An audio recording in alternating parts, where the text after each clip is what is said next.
네, 인사드리겠습니다. 안녕하세요. 네, 만나 뵈서 반갑습니다.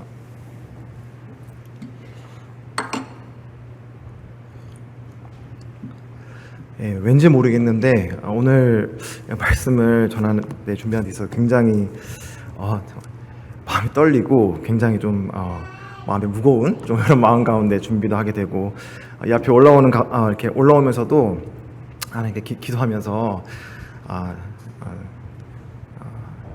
함께 해주시기를 기도하면서 올라왔습니다. 사하자 형제님께서 소개를 해주셨던 것처럼 이제 우리 수요 집회 새로운 시리즈로서 시대의 견고한 진을 맞서 싸운 사람들이라고 하는 주제로 지난주부터 우리가 함께 이제 교제해 오고 있는데 이제 이번 주에는 이제 저도 제가 이제 함께 나누고자 하는 그런 이제 선택한 인물이 느헤미야입니다. 느헤미야.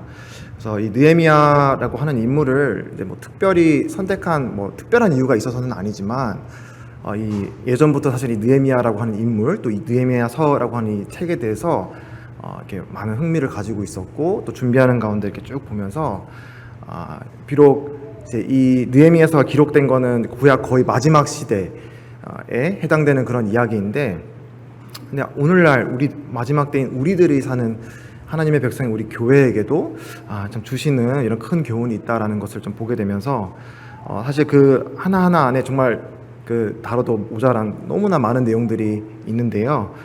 오늘 이 시간에는 이제 특별히 그 시대에 하나님의 백성을 짓누르고 하나님의 그들에게 주시는 그런 뜻을 감당하지 못하도록 이렇게 억압받는, 이렇게 방해받는 그런 시대 가운데 그들이 어떻게 그 진에 맞서 싸웠는가, 이 부분에 대해서 좀 초점에 맞춰서 말씀을 나누어 보도록 하겠습니다.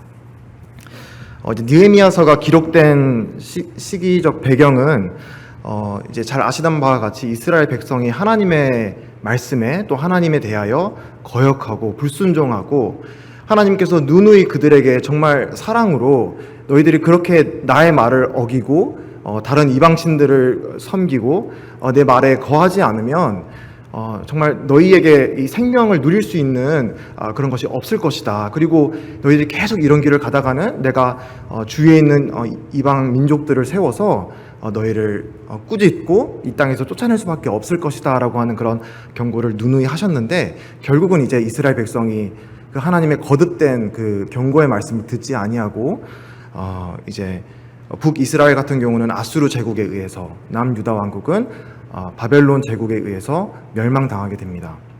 그리고 예루살렘 성전이 파괴가 되고 그들이 이제 70년이라고 하는 이제 포로 생활을 하게 되는데, 근데 이제 그 70년이 지난 이후에 이제 바벨론이 이어서 페르시아 제국이 이제 들어서게 되고 거기에 고레스라고 하는 왕이 하나님의 큰 그 영의 감동을 받아서 이스라엘 백성을 풀어줍니다. 그러면서 너희 고국으로 돌아가서 하나님의 성전을 지으라라고 이제 허락하는 이런 놀라운 이야기가 이제 에스라서에 나오게 되거든요. 그래서 그 에스라서가 스룹바벨이라던가 에스라와 같은 그 이제 유대인의 영적인 지도자들에 의해서 1차, 2차로 이제 유대인들이 기환해서 하나님의 성전을 다시 재건하고, 그리고 또 그냥 성전만 재건되는 것이 아니라 사람들의 마음이 하나님 앞에 회개하고 마음이 새롭게 되고 하나님 앞에 무릎 꿇는, 그 70년 동안 하나님으로부터 떠난 사람들이었지 않았겠습니까? 근데 그 하나님 앞에서 다시 한번 마음이 새로워지는 그런 놀라운 역사가 이제 에스라서에 기록이 되고 있는데,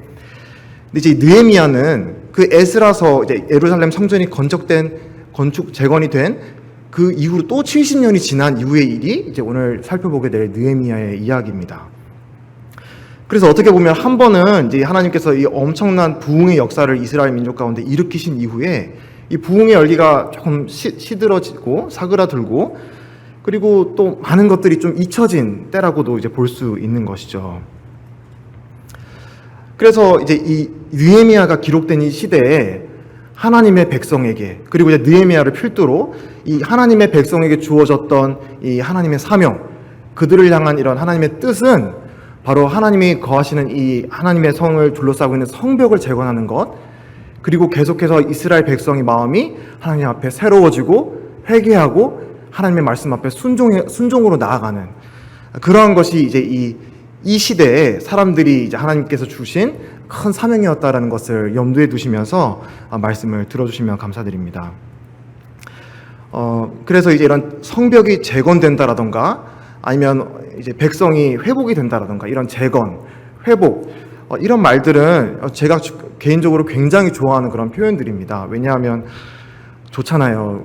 나를 볼 때, 또 우리 하나님의 백성을 볼 때 얼마나 많이 연약하고 넘어지고 하나님의 은혜를 베푸시고 또 잘못된 길을 가면 너 분명히 거기에 잘못된 길 가면 너가 큰일 나라고 경고를 하시는데도 키우고 고집부리고 가는 우리 자신이 있는데, 그렇게 하나님을 거역하고 실패했다고 해서 바로 내치시는 것이 아니라 다시 재건하시고 하나님의 뜻 가운데로 다시 회복시키시는 분이 하나님이다라는 것을 느헤미야뿐만 아니라 이 성경 전체를 거쳐서 말씀하시기 때문에 저는 이런 재건, 회복 이런 말이 참 저를 설레게 만들고 기대하게 만드는 그런 표현입니다.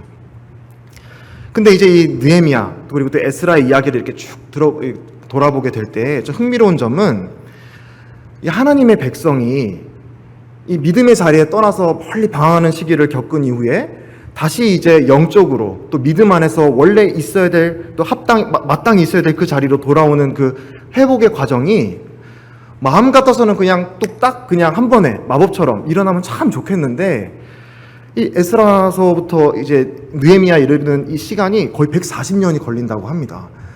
그만큼 긴 시간에 걸쳐서 또 나중에 살펴보겠지만 많은 하나님을 대적하는 원수들의 방해, 공격들, 또 인간적인 나약함들, 그리고 또 이런 수많은 이런 또 고쳐 나가야 되는 그런 여러 가지 개혁의 과제들, 이런 것들에 부딪히면서 그냥 한 번에 뚝딱 사람이 변화되고 그냥 회복되는 것이 아니라 때로는 우리가 긴 시간에 걸쳐서 이런 하나님의 은혜를 경험하고 또 넘어지고 또 회개하고 또 하나님께 회복받고 이런 긴 시간의 과정들이 참 필요할 때가 있는 것이구나라는 것을 또 느헤미야를 통해서 교훈받게 되었습니다.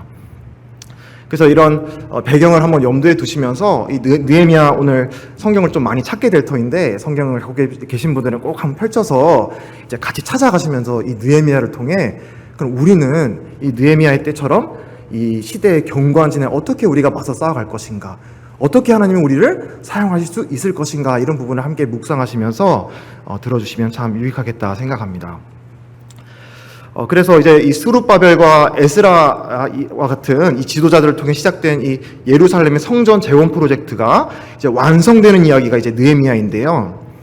그래서 이제 이번 시간에 제가 나누는 말씀을 크게 이제 두 가지 정도로 나누어서 전해드리고자 합니다. 일단 첫 번째로는 이제 느헤미야 개인의 어떤 삶을 좀 초점을 맞추어서 하나님께서는 어떻게 이제 하나님의 이 성벽 재건 프로젝트를 이제 완성시키는, 어떻게 보면 이런 엄청난 중대한 프로젝트를 위해 이 느헤미야라고 하는 한 사람을 준비시키셨나, 어떻게 이 느헤미야라는 사람은 하나님께서 사용할 수 있는 사람이었는가라는 부분을 먼저 이제 개인적인 측면에서 한번 살펴보겠고, 그리고 이제 그 이후에 두 번째로는 이제 이 느헤미야 개인에서 이제 머무는 것이 아니라 이제 하나님의 백성 전체가 이 하나님께서 이 하나님의 성벽이 재건되는 일에 어떻게 쓰임 받게 되었는지를 이제 크게 두 가지 특징을 들어서 하나님 연합이라고 하는 것과 구별, 하나님은 그분의 백성을 연합하게 하시고 또 구별하게 하셔서 이 견고한 시대의 진에 맞서 싸우도록 하셨다라는 측면을 함께 살펴보도록 하겠습니다.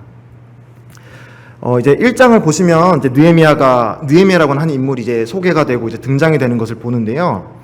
앞에서 이제 배경을 말씀드렸다시피 이제 1차, 2차 귀환 후에도 1차, 2차 유대인들이 예루살렘 성전을 재건하기 위해 또 많은 사람들이 귀환을 하였지만 여전히 훨씬 더 많은 사람들은 그 이제 바벨론 제국의 뒤인 페르시아 제국에 여전히 남아 있었습니다.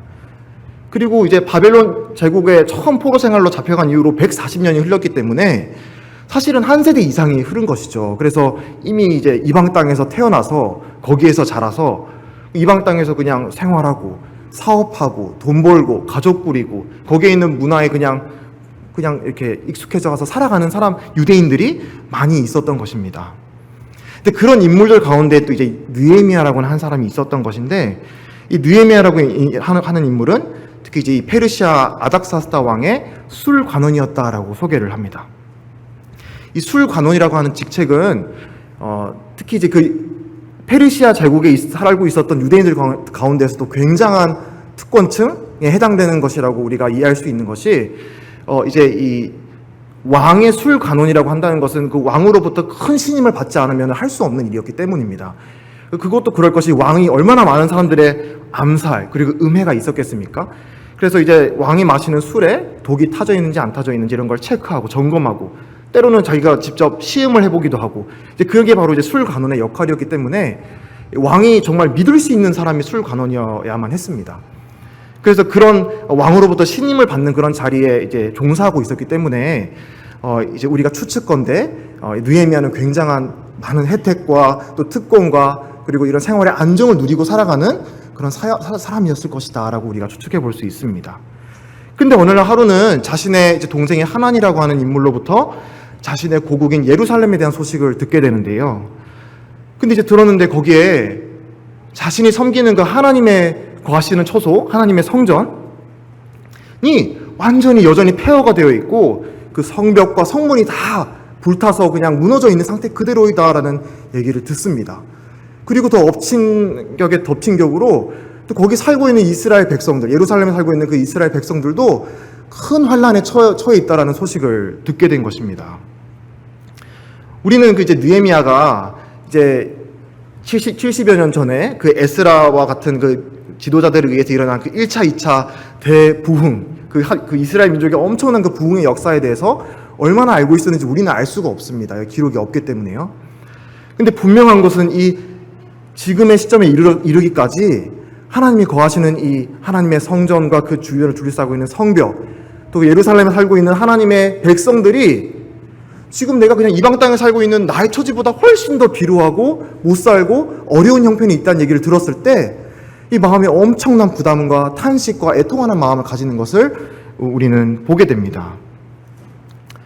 그러면서 이제 그냥 내가 잘 사는데 내가 그냥 내 입에 풀칠하고 내가 그냥 잘 살만한데 하나님의 나라가 어떻게 되든 나하고는 상관할 바가 아니야 라고 생각했던 것이 아니라 이것이 사실 저에게도 굉장히 큰 도전이 되는 것입니다. 나 안에 이해관계에만 머물러 있는 것이 아니라 하나님의 나라, 하나님의 백성이 겪고 있는 고초에 대해서 엄청난 그런 마음에 큰 부담을 가지고 그걸 슬퍼하고 게다가 자신은 굉장히 잘 살고 부유하게 살아가고 있는데 정작 자신이 섬기고 모시고 믿고 있는 하나님의 성전과 하나님의 성벽과 또 하나님의 백성은 그냥 불타서 그냥 무너져 있는 잿더미에 있다라는 그 소식을 들었을 때 큰 죄책감에 빠지게 되는 것을 우리가 보게 되는데요.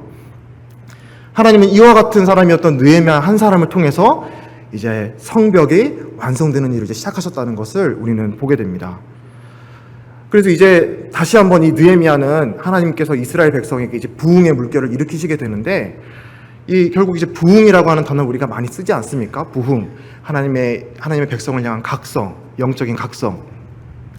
근데 이런 부흥이라던가 하나님의 놀라운 은혜의 역사가 우리는 분명히 알고 있기로 절대적으로 하나님의 주권에 달려 있는 것입니다. 다시 말해서 그냥 내가 원한다고 부흥이 일어나는 것이 아닙니다. 우리 사람이 열심히 계획하고 고안해낸다고 해서 하나님의 백성들이 부흥하지 않습니다. 회개하지 않습니다. 그건 전적으로 하나님이 마음 가운데 성령님을 통해 우리에게 그 회개하는 심령을 불어넣어 주셔야만 일어나는 것이 부흥입니다만, 근데 우리가 이제 느헤미야를 통해 교훈받게 되는 것은 부흥은 하나님의 절대적 주권에 의해 일어나는 것이지만 그러나 또한 하나님은 그것을 간절하게 열망하는 사람, 그것을 간절히 사모하는 한 사람을 통해 역사하시는 것이다 라고 하는 큰 교훈을 우리는 받게 되는 것입니다. 마찬가지로 에스라 이야기에서도 에스라도 이 느헤미야 비슷한 반응을 보이는 걸 보게 됩니다. 하나님의 이 성전이, 하나님의 백성이 이 폐허가 되어 있는 그 상황을 알게 될 때 이 마음을 찢고 하나님 앞에 애통해하는 그런 장면을 보게 되는데요. 하나님께서는 이렇게 이와 같은 마음을 가지고 있는 느헤미야에게 주목하시고 이제 느헤미야를 통해 하나님의 성벽을 다시 일으키시는 일을 시작하십니다. 그리고 이제 느헤미야가 이제 깊이 탄식하면서 애통하면서 하나님 앞에 기도를 드리는 장면이 1장에 나오는데 6절과 7절에 나오는 이제 기도의 한 대목을 한번 읽어보도록 하겠습니다. 6절과 7절입니다. 이제 종이 주의 종들인 이스라엘 자손을 위하여 주야로 기도하오며 우리 이스라엘 자손이 주께 범죄한 죄들을 자백하오니 주는 귀를 기울이시며 눈을 여시사 종의 기도를 들으시옵소서. 나와 내 아버지의 집이 범죄하여 주를 향하여 크게 악을 행하여 주께서 주의 종 모세에게 명령하신 계명과 율례와 규례를 지키지 아니하였나이다. 우리는 이제 여기에 나오는 이스라엘의 역사뿐만 아니라 어느 시대에든 하나님께서 그분의 백성을 통해서 그 부흥의 역사를 일으키실 때, 이 놀라운 은혜의 역사를 일으키실 때 나타나는 두드러진 특징 가운데 하나가 바로 하나님의 백성. 그 하나님이 이제 회복하게 만드시고자 하는 그 한 사람, 그리고 한 민족이 마음으로부터 하나님 앞에 회개한다는 그런 특징이 늘 있어 왔습니다. 그리고 여기에 하나님의 재건이라고 하는, 또 하나님의 백성의 마음에 놀라운 개혁이 일어난다라고 하는 큰 부흥의 역사를 앞두고 이 하나님이 준비시킨 한 사람 역시, 이 느헤미야 역시 하나님 앞에서 깊이 통회하고 있는 모습을 보게 됩니다. 그래서 하나님이 이런 놀라운 은혜의 경험의 시작이 되는 것이 바로 이 자신의 죄에 대해서 깊이 자각하고 회개하는 것이라는 것을 우리가 보게 되는데요. 다시 말해서 하나님이 이 사람들에게 큰 시련을 주고 죄를 뉘우치도록 어떤 징계의 시간을 이렇게 70년이 넘는 시간을 이렇게 허락하시는데도 불구하고 하나님의 백성이 여전히 내가 무슨 잘못이야? 하나님이 뭐라고 말씀하시든 나는 그냥 내가 이대로 그냥 살아온 대로 살아갈래. 지금도 살만해. 하나님이 뭐라 하시든 나는 지금 그렇게 변화될 이유가 나한테는 없는 것 같아 라고 생각하는 그런 사람에게는 하나님께서 이런 회복의 역사, 또 이런 어떤 영을 회복시키는 그런 일을 하시기 참 힘들다라는 것을 우리는 짐작할 수 있는 것이죠. 6절 끝에 나와 있는 그런 한 구절을 또 우리가 주목해 볼 수 있습니다. 나와 내 아버지의 집이 범죄하였다. 나와 내 집이 범죄하였다.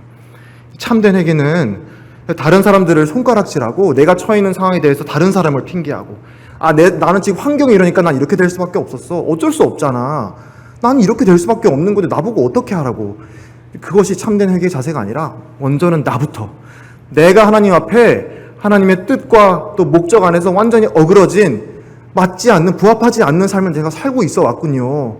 내가 하나님 앞에서 하나님의 그 영광에 부합하지 않은 삶을 살아오고 있었군요라는 것을 하나님이 깨우치게 해주실 때 그때 그 망가진 모습 그대로, 으스러진 모습 그대로, 깨트려져 있는 그 내 마음 그대로를 하나님 앞에 나와서 아뢰는 거, 핑계 안 대고 이런저런 설명 안 하고 하나님 저 이렇게 망가져 있어요. 도와주세요.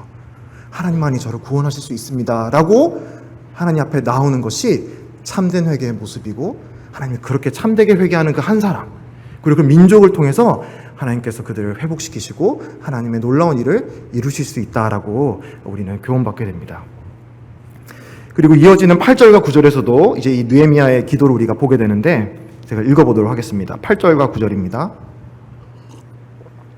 옛적에 주께서 주의 종 모세에게 명령하여 이르시되 만일 너희가 범죄하면 내가 너희를 여러 나라 가운데 흩을 것이요 만일 내게로 돌아와 내 계명을 지켜 행하면 너희 쫓긴 자가 하늘 끝에 있을지라도 내가 거기서부터 그들을 모아 내 이름을 두려고 택한 곳에 돌아오게 하리라 하신 말씀을 이제 청하건대 기억하옵소서.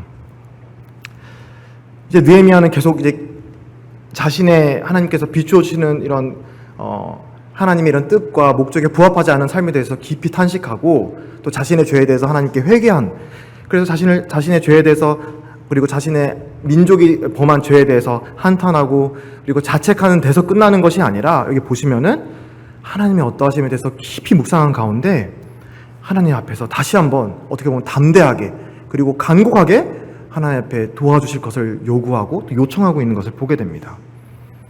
이 하나님 앞에 도저히 이제 구제불능의 이런 자기 끔찍한 죄를 저질렀던 걸 깨달은 느헤미야가 어떻게 하나님 앞에 이렇게 주제넘게 그리고 담대하게 하나님 앞에 나와서 하나님께 기도할 수 있었는가, 요청할 수 있었는가? 그 근거는 그가 그 묵상한 하나님의 속성에 근거하는 것입니다. 이제 자신의 죄를 깨닫는 가운데 그 하나님에 대해서 그가 깊이 묵상했을 때 하나님께서는 이렇게 돌이키는 자들을 용서하시고 또 한없는 긍휼을 베푸시는 하나님이시다. 그리고 그 하나님께서는 그분이 한번 내뱉으신 말에 대해서는 1.1획도 틀림없이 반드시 성취하시는 신실하신 분이다라고 하는 것을 느헤미야는 믿고 알고 있었습니다.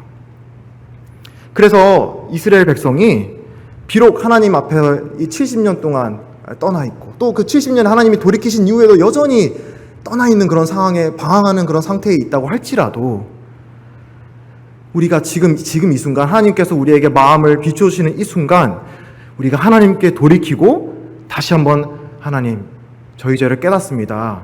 하나님 앞에 돌아옵니다. 하나님 저희를 도와주십시오. 저희가 하나님 말씀에 순종하고자 원합니다 라고 하나님의 백성이 하나님 앞에 무릎 꿇게 될 때 이렇게 말씀하고 계시죠. 하나님께서는 그 백성에게 그 어떤 회복에 그리고 그 용서의 기미가 1도 보이지 않는 그 말이 이제 하늘 끝에 있을지라도라는 말로 표현이 되어 있습니다. 하늘 끝에 있을지라도. 정말 이 사람들이 구제받을 수 있는 그런 기미가 1도 보이지 않는 정말 하나님으로부터 멀리 떨어져 있는 상황이 있다고 할지라도 하나님께서는 전지전능한 하나님의 그 은혜로운 주권적인 능력을 통해서 그분의 백성을 그분의 있는 곳으로 데려오실 것이다 라고 하나님이 약속하신 것을 이제 느헤미야는 기억하고 그 하나님이 하신 말씀을 들어서 하나님 기억해 주십시오. 하나님이 이렇게 우리에게 약속하시지 않았습니까? 라고 기도하고 있는 것입니다. 우리는 이제 지금 느헤미야가 있는 처한 상황 가운데 사실은 그들에게 뭐 아무것도 없는 것이거든요. 민족도 없고 그들에게 이 성벽과 백성이 큰 곤고와 환난을 당하고 있는 가운데 지금 하나님 앞에서 이렇게 담대하게 기도를 하고 있는 것인데 이제 우리는 이제 느헤미야를 통해서 이제 응답받는 기도가 무엇인가, 하나님이 기뻐 들으시는 기도가 무엇인가를 우리가 또 교훈받게 되는 것입니다. 하나님은 이런 기도를 기뻐 받으십니다. 하나님의 어떠하심을 깊이 묵상된 가운데 하나님의 속성을 통해 우리가 하나님께 간구를 올리는 것, 하나님이 우리에게 주신 그 약속을 믿는 믿음 가운데 하나님께 하나님 이 약속을 기억해 주십시오 라고 겸손한 마음으로 하나님 앞에 나아오는 것, 이와 같은 기도를 하나님께서는 기뻐 받으신다라는 것을 우리는 알 수 있습니다. 이래하여서 이제 2장부터 하나님께서는 본격적으로 이 느헤미야라고 하는 인물을 통해서 그분의 성벽을 완성시켜 나가는 일을 이제 시작하시게 되는데 이제 그 이후의 스토리를 조금 더 진행하기 앞서서 2장 1절에 보시면 이제 왕이 이스라엘 느헤미야에게 다가와서 이렇게 대화하는 장면이 시작되는 그 시기에 대해서 여기 이제 니산월이라는 그런 말이 나옵니다. 여기 아닥스다 왕 제20년 니산월에라고 말이 되어 있죠. 근데 이제 1장에 나와 있는 1장 1절에 보시면은 1장에 나오는 그 이야기는 이제 1장 1절에 기슬르월이라고 하는 달에 일어났던 일입니다. 우리가 1장에서 2장으로 이어지니까 그냥 아무런 간격 없이 곧바로 연속해서 일어난 일이라고 생각할 수 있는데 사실은 이제 1장과 2장 사이에는 약 4개월이라고 하는 이제 시간의 갭이 이제 있습니다. 그래서 우리가 이제 여기를 통해서 우리가 볼 수 있는 거는 우리 지금 느헤미야의 기도가 얼마나 진실된 것인지 보지 않았습니까? 정말 자신의 죄를 또 자신의 민족의 죄를 하나님 앞에 아뢰고 하나님 앞에서 하나님의 어떠하심을 근거하여서 하나님의 약속에 근거해서 하나님께서 약속하신 대로 우리 돌아올 테니 우리 회복해 주십시오라고 이런 기도를 진실되게 간절하게 드렸는데 근데 하나님께서 그걸 곧바로 그냥 들어주신 것이 아니라 기다리는 시간을 허락하셨다는 것을 우리는 보게 됩니다. 그래서 우리가 기도를 해서 하나님이 곧바로 응답하시지 않는 이유가 우리의 진실함이 부족해서가 아닐 수가 있는 것입니다. 아무리 우리가 진실되게 하나님이 기뻐 받으시는 그런 기도를 한다고 할지라도 하나님께서는 느헤미야가 그랬듯이 그분의 주권적인 역사를 우리가 기다리도록 자, 내가 기도했으니까 하나님이 언제 이제부터 이제 역사를 시작하실까? 언제부터 이 회복의 일을 시작하실까? 이 하나님의 이런 역사, 하나님의 개입을 기다리는 마음을 우리에게 갖게 하실 수 있다는 것이죠. 그리고 또 한 가지 우리가 볼 수 있는 거는 그렇게 기다리면서 4개월의 시간 동안 이제 느헤미야가 기다리면서 그냥 기도만 하고 아무 일도 안 하고 그냥 수동적으로 가만히 있었느냐? 우리는 이제 그게 아니라는 것을 이제 2장을 그리고 그 이후에 느헤미야의 모습을 통해서 볼 수 있습니다. 이제 왕이 느헤미야에게 와서 내가 어떻게 내가 도와줄 수 있겠느냐? 아까 말씀드렸다시피 이 느헤미야를 굉장히 총애하고 이제 신임한다라고 말씀드리지 않았습니까? 그래서 이제 이 느헤미야의 그런 고충을 이제 들어주려는 마음을 이제 왕이 가지게 되는데 만약에 하나님에 대해서 이렇게 기도하고 아무런 그냥 현실적인 그런 구체적인 계획이라던가 준비를 하지 않았다면 이 왕이 그렇게 나에게 물어볼 때 구체적으로 말을 할 수 없었을 것입니다. 근데 이제 우리가 느헤미야서 2장을 보게 되면 왕이 그렇게 묻게 될 때 하나님께 기도하고 아주 구체적으로 왕이 어떻게 이 이스라엘의 성벽을 재건하는데 도와줄 수 있는지를 아주 상세하게 잘 그 방안들을 제시하는 것을 우리가 보게 되는데요. 우린 그걸 통해서 이제 느헤미야가 아주 현실적으로 그리고 우리 실제적으로 어떻게 내가 하나님의 백성을 도울 수 있을까? 하나님의 일에 내가 어떻게 참여할 수 있을까? 어떻게 하면 하나님이 이 일을 허락하실 때 내가 그 일에 동참할 수 있을까? 이런 것들을 이제 긴밀하게 생각하고 계획하고 늘 그거를 이제 마음에 준비하고 있었다는 것을 유추해 볼 수 있습니다. 그래서 우리가 이제 이게 느헤미야에 걸쳐서 쭉 퍼져 있는 그런 이 느헤미야의 속성인데요, 특징인데요. 이 느헤미야는 굉장히 믿음이 훌륭한 분이신과 동시에 아주 현실 감각에 뛰어나셨던 분입니다. 이게 저하고는 참 다른 그런 부분 중에 하나인데, 근데 이제 이분은 이 현실하고 동떨어져 있는 그런 믿음을 가지고 있는 게 아니라 하나님을 정말로 그 전지전능하신 분이고 그분이 하신다면 못하실 일이 없다는 것을 전적으로 믿는 믿음을 가지고 있었던 동시에 그 하나님이 이 일을 행하실 때 그럼 나는 그리고 우리 백성들은 어떻게 그럼 최선을 다해서 이 하나님의 일을 실행할 수 있을까라는 것을 늘 고민하고 또 지혜롭게 그걸 풀어갔던 사람이 바로 느헤미야였습니다.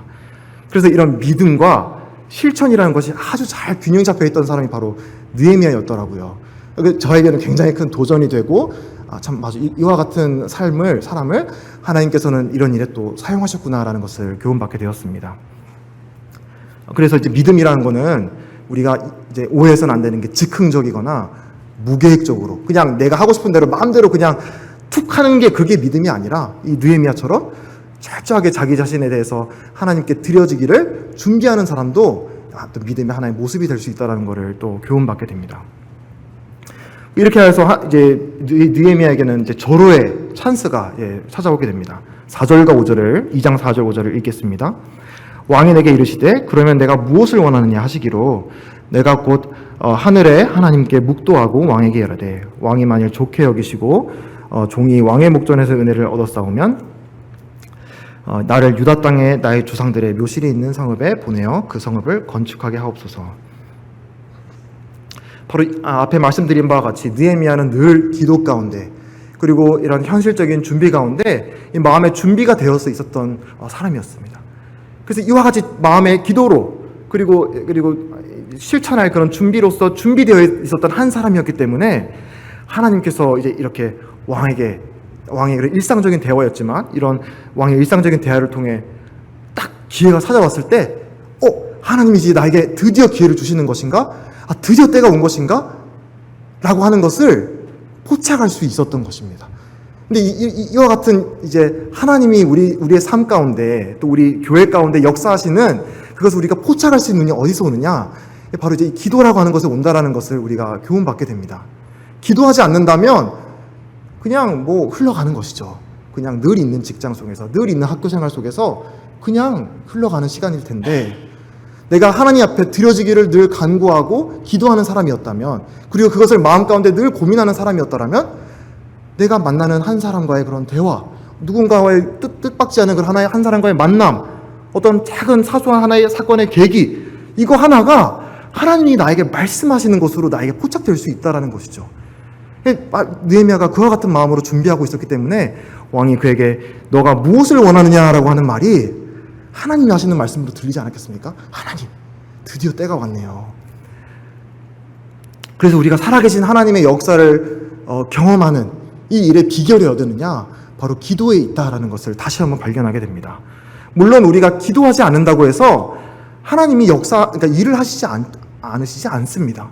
우리가 기도를 안 한다고 하나님이 우리에게 긍휼을 불쌍히 여기시지 않는다거나 우리에게 베푸실 그 도움을 끊어버리신다거나 그러시지 않습니다. 하나님은 하나님대로 하실 일을 해 가시는데 기도는 뭐냐? 그 역사하시는 하나님을 우리가 경험하게 되는 것입니다. 그리고 그 역사에 달라고 기도했던 그 하나님에 대한 응답으로서 우리가 큰 확신과 담력을 얻게 된다라는 것을 우리가 보게 되는 것인데요. 그 이후에 느헤미야가 이제 자신이 드린 기도와 또 왕을 통해 하나님께서 기도에 응답하신 이 사건을 통해서 이제 어떤 일이 일어나냐면 이제 자기 자신만이 또 이런 담력과 큰 확신을 얻은 것뿐만이 아니라 이 일은 느헤미야 혼자서 할 수 있는 없는 일이었거든요. 느헤미야는 분명히 알았습니다. 이 일은 하나님의 백성이 모두 가담해야 되는 일이다. 우리가 해야 되는 일이지 내가 할 수 있는 일이 아니라는 걸 잘 알고 있었기 때문에 이후에 이제 백성들에게 우리 이제 이 일을 합시다. 하나님께서 이 일을 시작하라고 하십니다라고 사람들을 설득할 때 바로 방금 경험한 이 기도의 경험, 이거를 백성들에게 말할 때 백성들이 즉각적으로 하나님이 역사하시는 거 맞네, 우리 합시다 하고 사람들이 이렇게 마음에 감동을 받는 걸 우리가 보게 되거든요. 그 감동을 받게 만드는 그 어마어마한 그 원동력이 어디서 나느냐? 이 느헤미야의 기도, 그리고 기도를 응답하시는 하나님을 경험했기 때문에 느헤미야와 또 그 백성들은 정말 그들이 처해있던 환경은 아무것도 아니었지만, 그리고 그들이 맞서야만 했던 세상의 견고한지는 높아 보였지만, 그거를 이겨내고 큰 믿음의 한 걸음을 내디딜 수 있는 그런 용기를 얻을 수 있었다라고 우리는 이제 볼 수 있습니다. 그래서 이제 실제로 우리가 이제 아닥사스다 왕이 이렇게 이제 호의를 베푸는 장면이 성경에도 나오는데, 성경 이외에도 이제 고대 사료를 보면은 그 페르시아 제국의 아닥사스다 왕이 실제로 실존했던 인물이었고, 이제 이 왕은 실제로 그 자신이 다스리고 있던 피지배 국가들에 대해서 종교적으로 큰 유화 정책을 폈다고 합니다. 그래서 그들의 신을 인정해서가 아니라 그 피지배 다스리고 있는 그 종속국들의 백성들의 자기의 신들에게, 너네 신들에게 가서 나를 위해 기도해 다오라고 이런 말을 이제 했다라고 해요, 정책적으로. 그리고 이제 유대인들에게는 이런 또 어마어마한 혜택을, 또 호의를 이제 왕이 베푼 것이죠. 그 시기적으로 볼 때, 와, 이건 참 우연이구나. 하나님 믿지 않은 사람들은 그게 우연으로 볼 수 있겠지만, 이건 이제 우연이 아닌 것이죠. 성경에서도 분명히 말씀하시기를, 이 모든 일에는, 기적처럼 보이는 이 모든 일에는, 배후에는 하나님의 인도하심이 있었다라고 이제 말씀해주고 있는 것입니다. 그래서 우리 한 사람 한 사람, 하나님의 백성은 이 하나님의 큰 빅픽처를 못 봅니다. 우리가 어떻게 알겠어요? 하나님이 이런 하나하나 일들을 다 이렇게 섬세하게 지금 역사하고 조율하시면서 어떻게 그분의 큰 뜻을 다 이루어가신지 우리가 다 알지는 못하지만, 하지만 우리는 여전히 그분의 뜻 가운데 동참할 수 있는데, 이제 바로 이와 같이 그 느헤미야가 보였던 것처럼 우리가 일상에 만나는 그 대화, 누군가를 만나는 누군가의 만남, 또 그런 작은 사소한 그런 사건, 이런 것들 가운데 하나님을 믿고, 그리고 그 믿는 믿음으로 하나의 작은 믿음의 한 걸음 우리가 내딛게 될 때, 그리고 우리의 삶을 하나님의 나라와 하나님의 의에 맡기게 될 때, 우리가 그 하나님이 이루어가고 계시는 큰 그런 하나님의 역사에 우리가 동참할 수 있다. 나의 힘으로가 아니라 하나님의 힘으로 우리가 그 하나님의 구원의 역사에 함께할 수 있다라는 그런 교훈을 받게 됩니다. 그래서 이제 아닥사스다 왕이라고 하는 이방인을 통해서 이제 이렇게 어마어마한 건축자재, 그리고 그냥 너희가 그냥 예루살렘에 그냥 가라고 해서 그냥 허가증만 준 게 아니라 그 주위에 있는 지역 총독들에게 다 편지를 써가지고 이 성벽에 필요한 모든 자재를 다 공급해라라고 명령을 받아내기까지 하거든요. 이건 정말 엄청난 놀라운 일이 이제 아닐 수가 없습니다. 그래서 너무나 우리가 너무 진부하게 너무 늘 말해서 우리가 믿지 않고 말할 때 참 많은데, 하나님은 정말 전능하신 하나님이다. 불가능이 없으신 하나님이시다. 그분이 정말 원하시고 뜻하시면 심지어 이런 불신자를 통해서도, 세상을 통해서도 하나님은 그분의 뜻을 이루시는 분이다 라는 것을 보게 됩니다. 근데 그 일을 어떻게 이루시냐? 기도하는 한 사람을 통해서, 하나님을 믿고 의지하는 한 사람을 통해서, 하나님 앞에 자신의 죄악됨을 정직하게 회개하는 한 사람을 통해서 하나님은 역사하고 이 무시무시한 세상에 맞설 힘을 그 사람에게 공급하신다라고 우리는 이제 교훈받게 됩니다. 그리고 이제 이래서 하나님께서 이제 하나님 그분의 왕국을 재건하는 데 필요한 그런 물질적인 자재들을 이제 준비를 시키셨다면, 이제 두 번째로 이제 나눌 내용은 이제 물질적인 자재뿐만 아니라 하나님은 그분의 왕국에 필요한 사람 자재, 하나님의 백성이라고 하는 자재를 어떻게 준비시켜 나가시는가에 대한 부분을 이제 말씀을 드리는데, 앞에 서두에서도 말씀드렸듯이 하나님께서는 그분의 백성들을 연합이라고 하는 것과 구별되게 하심이라고 하는 두 가지를 통해서 준비하게 하신 것을 보게 됩니다. 이제 느헤미야서에서 우리가 이제 반복적으로 우리가 이제 보게 되는 것이 이제 무엇이냐 하면은 바로 하나님을 미워하는, 그리고 하나님을 미워하고 믿지 않기 때문에 하나님의 백성을 미워하는 그런 하나님의 원수들, 대적들이 있는데, 그 대적들이 활발하게 역사하는 것을 우리는 느헤미야의 여러 장에서 우리 볼 수 있습니다. 2장에도 나오고 4장, 6장에 여러 군데 나옵니다. 딱 이제 느헤미야가 백성들을 설득해서 모두가 마음이 하나가 되어서 감동이 되어서 우리 이제 하나님 백성으로서 이제 성벽을 재건합시다라고 딱 그 사람들이 마음이 모아지는 그 순간부터 일어나는 게 하나님의 대적들이 그들을 조롱하고 비난하고 회방 놓고 공격하는 그런 장면들이 이제 쭉 시작이 되거든요. 그래서 이제 느헤미야서를 정말 재미있게 또 그리고 유익하게 공부하시는 방법이 뭐냐면, 제가 이제 추천을 드리는 것인데, 여기 보면 이제 대적들이 특히 하나님의 백성을 하나님이 주신 사명을 감당하지 못하도록 공격하는 여러 가지 전략들이 있습니다.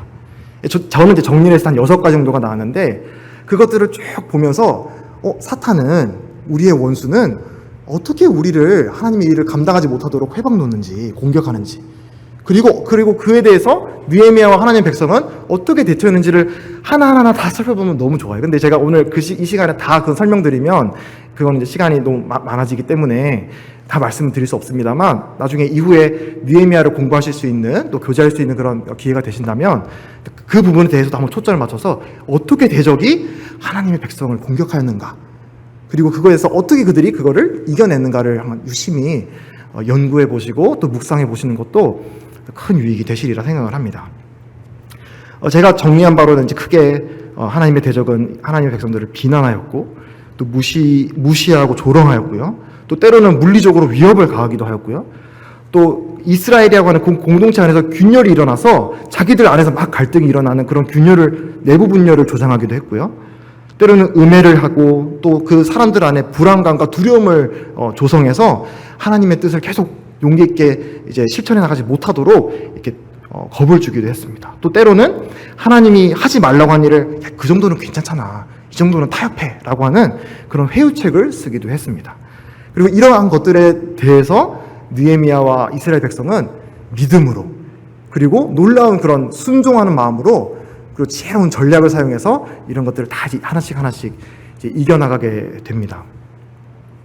그래서 이제 하나님의 백성이 이제 우리들에게도 마찬가지로 그 베드로전서에도 말씀하듯이 이와 같은 불시험이 너에게 올 때 너희가 놀라지 말라, 이상히 여기지 말라라고 말씀하시지 않습니까? 그래서 우리가 하나님의 이루시고자 하는 일에 우리가 동참하고자 할 때 반드시 사탄이 거기에 개입하고 우리를 주저앉히려고 하는 그런 역사가 분명히 있다는 것을 우리가 그냥 그거를 딱 인지하는 것만 해도 우리는 큰 시작이라고 생각을 합니다.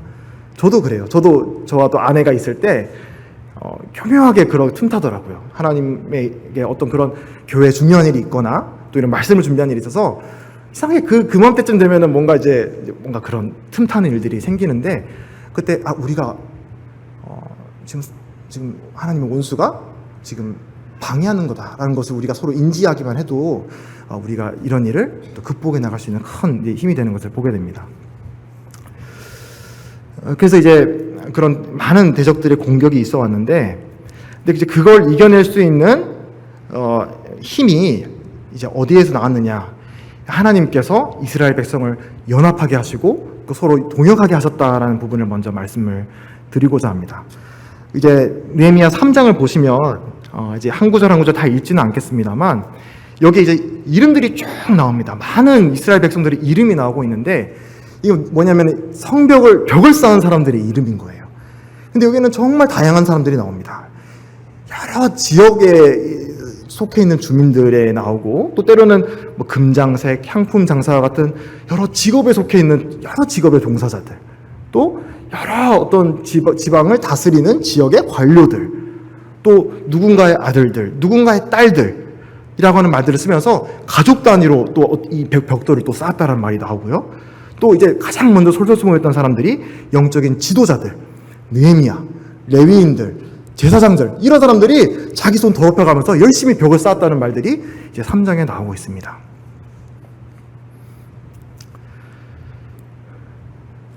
근데 하나님께서는 말씀 하나로 우주를 창조하신 하나님이셨지만, 놀랍게도 그분의 허물어진 그 성전, 그리고 성전을 다시 복구하시고 재건해 가시는 방식은 그냥 딱 스냅 하나로 그냥 한 번에 쭉 세워가는 그런 방식을 취하신 게 아니라, 그 부족한 백성들, 연약한 백성들, 그리고 다양한 그런 백성들을 이 손에 흙먼지 묻혀가면서 떼약볕에서 땀 흘려가면서 벽을 쌓는 그와 같은 수고와 헌신을 통해서 하나님께서 그분의 집을 지어가셨다라는 방식이 저에게는 참 의미 있게 다가왔습니다.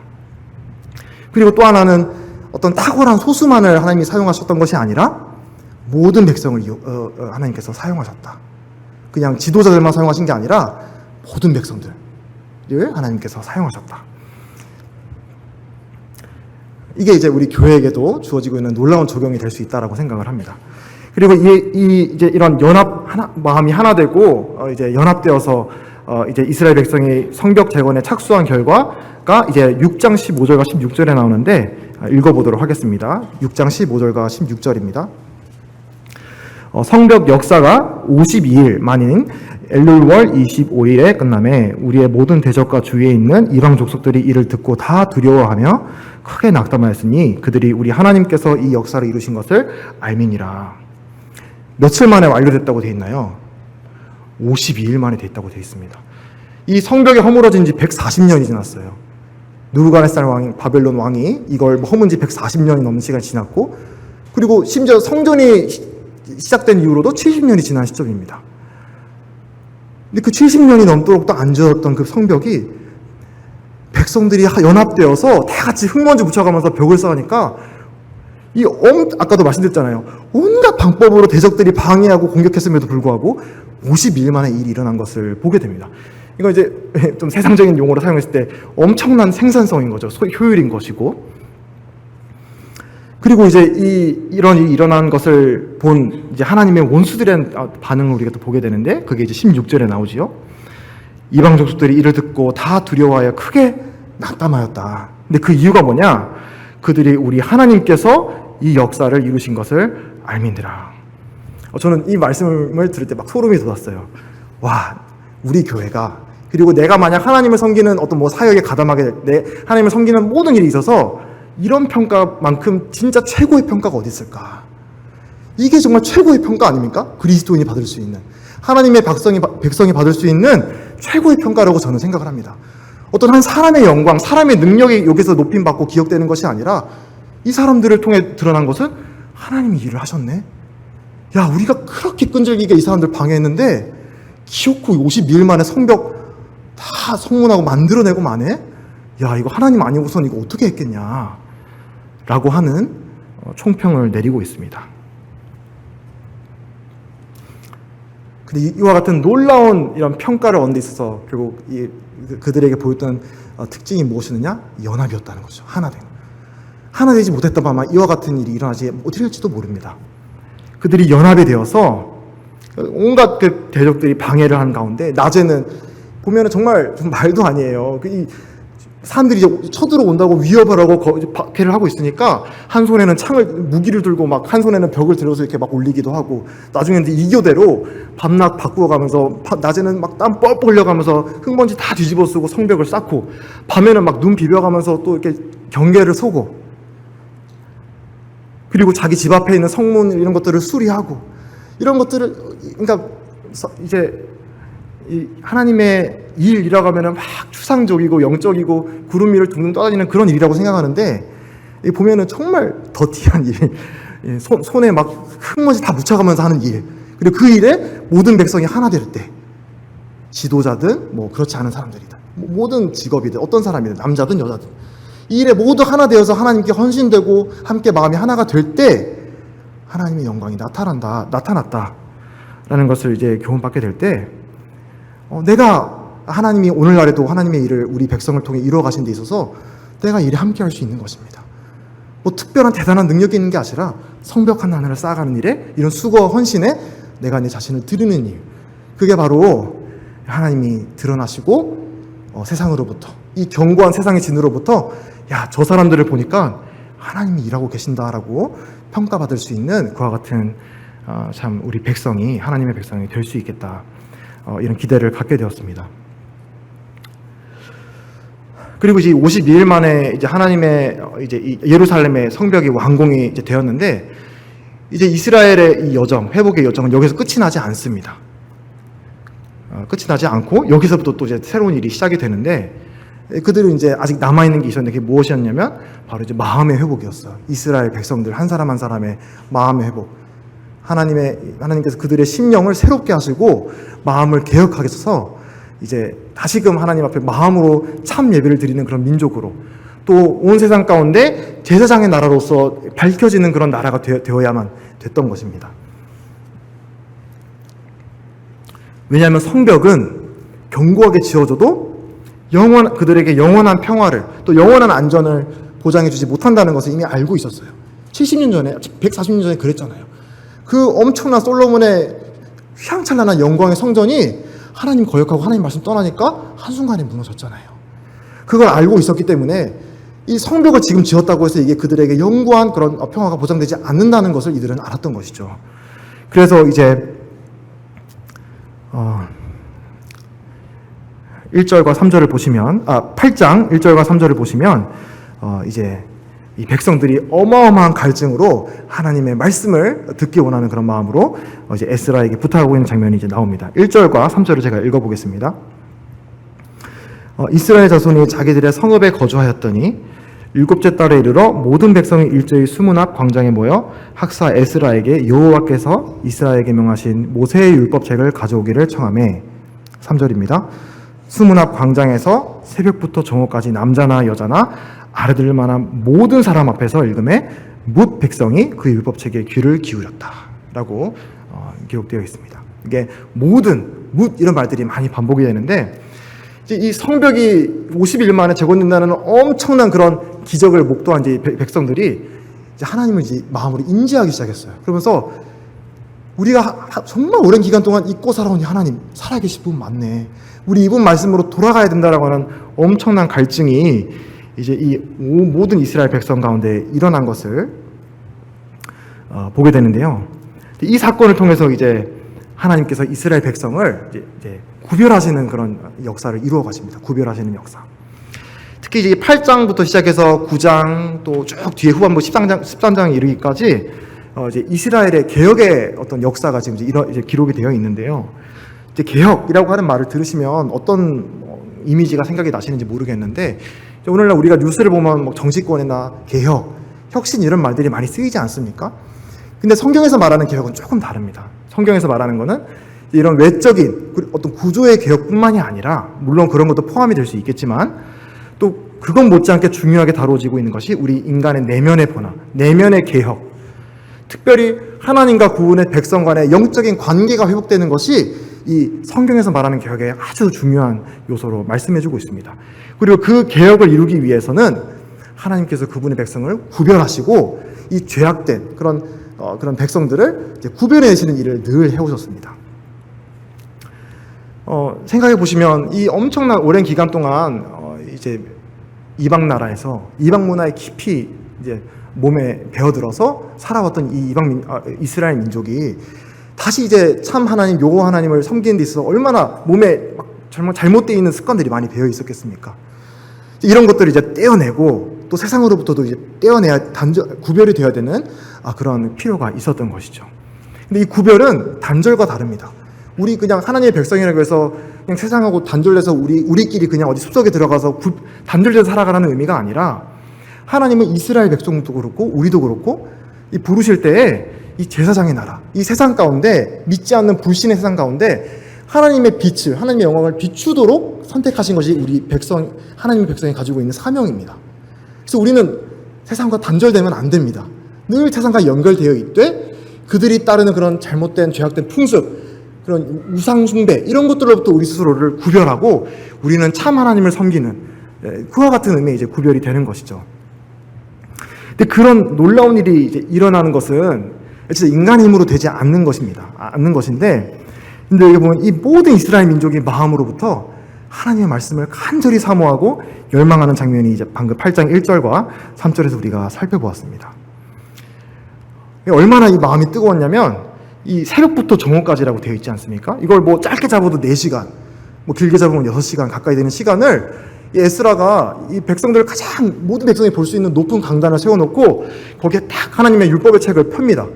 그럼 그 말씀이 펴지는 순간 모든 사람들이 다 일어나서 하나님 앞에 엎드립니다. 그러면서 이 에스라가 이 새벽부터 저녁까지 말씀을 쭉 읽으면서 여기에 모세의 율법책으로 되어 있는데 이건 이제 모세 오형을 뜻한다고 우리가 이해를 합니다. 우리가 알고 있는 그 창세기, 출애굽기, 레위기, 민수기, 신명기를 이제 하나님이 태초에 세상을 천지를 창조하시니라라는 그 구절부터 시작해서 신명기 마지막까지 쭉 읽었던 것입니다. 그러면서 이제 그 말씀을 읽으면서 그 하나님 말씀 앞에 하나님 앞에 엎드리고 마음으로부터 하나님 앞에 그 말씀 앞에 그 권위 앞에 엎드리는 것을 우리가 이제 보게 되는데요. 6절에서도 이렇게 기록되어 있죠. 8장 6절에도 에스라가 위대하신 하나님 여호와를 송축하며 모든 백성이 손을 들고 아멘 아멘 하고 응답하고 몸을 굽혀 얼굴을 땅에 대고 여호와께 경배하니라. 이건 참 하나님의 백성이 보여지고 있는 아주 아름다운 모습이라고 생각이 됩니다. 하나님께서 통치하시는 왕국에서는 그분의 말씀이 그분의 백성의 최고 자리에 있어야 되는 것이 마땅한 것입니다. 우리 개인뿐만 아니라 우리 교회를 볼 때도, 우리 하나의 공동체를 볼 때도 우리가 결국 문제에 빠지는 이유가 무엇인가요? 우리의 참된 왕이신 하나님의 말씀의 권위가 우리 삶 가운데 이루어지게 될 때, 우리의 공동체 안에 가운데서 이루어지게 될 때, 말씀을 들을 때 지겨울, 저 지겨운 거 왜 또 말씀 얘기하나? 그리고 내가 원하는 말씀만 쏙쏙 취사 선택하고, 어떨 때는 그냥 말씀 전체를 등한시 여기고 그냥 등지고 살아가고, 불순종하고, 내 뜻대로 살아가고, 그렇게 하나님의 말씀의 권위를 우리가 등한시 여길 때 결국 우리 그리스도인들 개인도 그렇고 그 교회 전체도 문제에 빠지지 않습니까? 그런데 반대로 하나님의 백성이 회복되고 또 개혁이 일어나는 것은 그 성경이, 하나님의 말씀이 제자리를 찾을 때 결국 하나님의 백성도 회복되는 것이다라는 것을 우리는 이제 배우게 됩니다. 그리고 이제 성경책을 낭독하는 것뿐만 아니라 이제 8장 8절과 9절에 보시면 하나님이 율법책을 낭독하고 그 뜻을 해석하여 백성에게 그 낭독하는 것을 다 깨닫게 하니 백성이 율법의 말씀을 듣고 다 우는지라. 총독 느헤미야의 제사장 겸 학사 에스라와 백성을 가르치는 레위 사람들이 모든 백성에게 이르기를 오늘은 너희 하나님 여호와의 성일이니 슬퍼하지 말며 울지 말라. 여기서 이제 느헤미야 때도 우리가 봤지만은 이 이스라엘 백성 모든 사람들에게도 이제 어떤 역사가 일어나고 있냐? 성령님께서 말씀을 그들 가운데 비추어 주시고 이 레위인들이랑 제사장들이 열심히 하나님 말씀 이거 하신 거 이런 뜻이에요 하고 풀어주면서 사람들 마음 가운데 열심히 하나님 말씀을 심어주고 또 열심히 이렇게 심어주니까 사람들이 죄를 깨닫기 시작합니다. 그리고 하나님 앞에 울면서 통곡하면서 자기가 얼마나 하나님 앞에 하나님의 그들 백성에게 두신 이 뜻과 목적에 어긋난 삶, 이 관역을 빗나간 삶을 그들이 살아왔었는지를 그들이 마음으로부터 깨닫게 되는 것을 우리가 이제 보게 됩니다. 참 놀랍죠. 5권의 책으로 이렇게 됐습니다. 창세기, 출애굽기, 민수기, 레위기, 이제 신명기. 이 5권의 책으로 한 민족 전체가 뒤집어졌습니다. 하나님 앞에 회개했어요. 그래서 저는 생각해 봤어요. 야, 우리는 66권이나 있는데 하나님의 말씀이, 이 말씀이 우리 마음 가운데 새겨지게 되면 진짜 세상이 바뀌지 않을까? 그 능력이 이 말씀 가운데 있지 않을까? 라는 생각을 갖게 되었습니다. 시간이 좀 지나서 이제 마무리하겠습니다.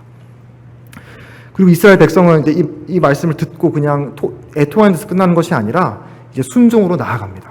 그들이 지금 시기가 초막절인 것을 깨닫고 이제 그들의 광야 생활을 기억하며 또 광야 생활 가운데 함께했던 하나님을 기억하면서 이제 그 초막절에서 지켜야 될 것들을 이제 율법책에 기록된 대로 지키게 되고, 그리고 8장 17절을 보시면은 이제 끝에 보면은 자손이 이같이 행한 일이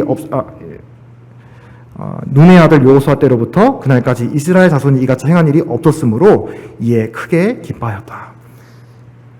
하나님의 말씀에 순종할 때 오는 큰 기쁨을 이 백성들이 누리고 있는 것을 보게 됩니다. 여기에는 그리고 이제 나중에 예배도 회복이 되어서 하나님 앞에 최고의 것으로, 그리고 모든 제사장들이 우리가 우리 하나님의 전을 버려두지 아니하겠다라는 그런 맹세를 하면서 하나님 앞에 즐거움 가운데 헌신하고 예배하는 장면이 이제 쭉 그 뒤에 나오게 되는데요. 근데 우리가 이제 이 모습을 볼 때 하나님께서 우리 마음을 이렇게 회복시키시면 우리가 드리는 이런 예배, 집회, 성도님과 이런 말씀의 이런 교제들이 그냥 지루하고 따분한 것이 아니라 정말 하나님께서 우리에게 퍼부어주시는 그런 은혜와 이런 축복에 대해서 우리가 그 감격에 겨워서 하나님께 자발적으로 헌신하고 또 거기에 하나님을 기쁨으로 예배하는 그런 장이 되겠다, 이런 생각을 갖게 되었습니다. 그래서 우리가 이제 이 하나님께서 이를 통해 이루신 일들을 통해 이스라엘 백성이 성경을 통해 하나님의 말씀을 통해 하나님 앞에 자복하고 또 그들이 예배를 회복하는 그런 역사를 우리가 이제 그 후반부에 이제 보게 되었습니다. 그래서 오늘 이렇게 주어진 시간 안에 느헤미야라는 사실은 굉장히 불충분합니다. 느헤미야는 이 이야기 말고도 너무나 많은 이야기들이 곳곳에 숨어 있는데, 이제 하나님께서는 이제 이 느헤미야라고 하는 한 개인, 이 기도로서, 그리고 이 현실과 동떨어지지 않는 정말 준비된 삶으로서 하나님의 주권적인 그런 역사를 기다리는 그 한 사람을 통해 이 놀라운 일을 시작하셨다. 그리고 하나님은 온갖 그런 대적의 그런 방해와 또 우리의 연약에도 불구하고 그 하나님의 백성이 하나 될 때, 그 성벽을 쌓는 그런 더러운 일에 모두가 다 손을 이제 그 지저분한 일을 함께 하면서 수고할 때, 헌신할 때 하나님께서는 이런 놀라운 일을 완성하게 하시고, 또 가장 마지막으로 하나님은 우리 백성을 그분의 말씀을 통해 구별하셔서 이제 우리 참된 예배를 회복하게 하신다라고 하는 교훈들을 이제 수천 년 전에 있었던 느헤미야 때의 이야기이지만 오늘날에도 우리를 억누르는, 또 우리를 이렇게 막 집어삼키려고 하는 그런 우리의 원수의 역사가 활발하게 우리도 일어나고 있지 않습니까? 우리들에게 참 유익한 그런 교훈을 주고 있다, 이런 생각을 갖게 되었습니다. 성도님들도 또 느헤미야를 통해서 또 많은 유익이 되었으면 좋겠습니다. 네, 감사합니다.